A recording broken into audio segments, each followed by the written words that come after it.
backwaters offers a taste of the Essex marshes as they probably were in Roman times and beyond. There are places where the hand of man lies lightly on the landscape, where you can sail through a labyrinth of channels and islands, the shape of which have been designed by nature rather than man. You can sail past land that's submerged once every tide, or once a month, and sometimes marsh that disappears underwater just once or twice a year, but only when the moon and the sun drift into perfect alignment, just as a deep depression comes sweeping in off the Atlantic, or even worse, comes tracking down the North Sea. Google Earth allows you to trace the ghostly tracks of old estuaries and rivers that existed before the sea walls were built. You can make educated guesses about the size and magnificence of these estuaries and the thousands of acres of land rendered unproductive to man. You can see why it was worth claiming. And as you move inland and uphill from the permanent water in the channels, mudflats give way to salt marsh, which eventually changes into rough old reedy pasture before finally giving way to the good land that's permanently above spring high tide level. Most of this salt-contaminated soil is fit only for rough summer grazing by sheep and cattle. The walls here were built by the big local landowners, men who ruled these marshes 500 and more years after the Normans. They learned that systems of dikes and banks could be used to control the tides. Poor estuary pasture could be turned into prime agricultural land, the best there is. But these earthworks and banks weren't masterminded by the British. The people who knew all about fighting the sea lived just a short boat ride away in Holland. So Dutchmen flocked to this part of the UK, bringing their know-how, their technology, and their ability to take for man what once belonged to the sea. They knew about cutting channels through salt marsh.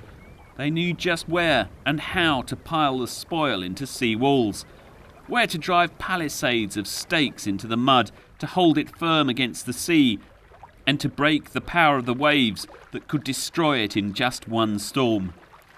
They knew where the banks would need hard facing with stone and rock, brought here by the boatload.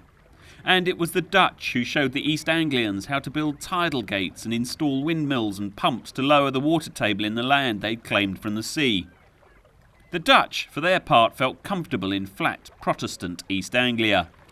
All along this coast they left signs of their benign economic invasion, not just in the system of dikes and banks, but in the domestic architecture as well. The successful Dutch engineers, merchants and seamen of East Anglia built respectable buildings in respectable towns. So, just as the people of Cornwall have strong cultural links with the Bretons, so the Essex and Suffolk towns have, or maybe had, strong maritime and personal links with the Dutch and the Danes. And when the occasional Dutch classic yacht comes to visit, you can see the obvious design connections with our own Thames barges. Lee boards and square bows, barn door rudders. Even today, Dutch houseboats can be found up almost every river along this coast. And in the summer, visiting Dutch yachts easily outnumber those from France by a factor of 5 to 1.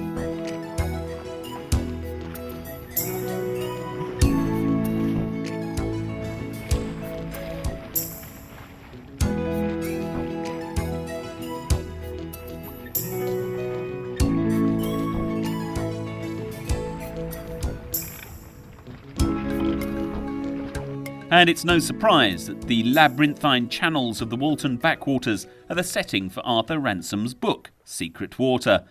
But here's a confession, one that'll go down very badly with the locals, because Ransom is a bit of a hero to many of them.